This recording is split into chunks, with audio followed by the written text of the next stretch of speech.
চলে এলাম আরেকটা নতুন ব্লগ নিয়ে। আজকের ব্লগটা হচ্ছে বাবা লোকনাথের তিরোধান দিবসের নিয়ে। প্রতি বছরই তিরোধান দিবসের দিন কি প্রচণ্ড গরম থাকে, এই বছরও তাই ছিল।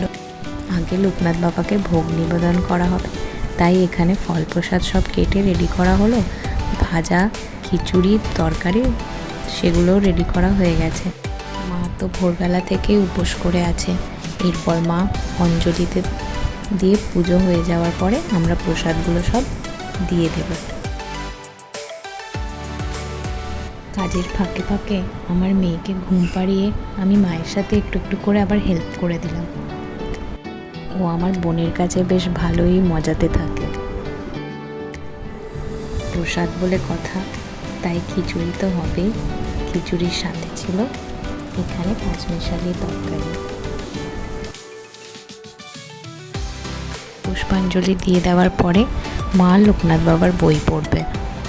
ছোট থেকে আমরা দেখে এসেছি মা লোকনাথ বাবার পুজোর দিনকে খুব ভক্তি করে নিজের হাতে সব কিছু তৈরি করে নিজে বই পড়ে। ব্লগটা আজকে এখানেই শেষ করলাম।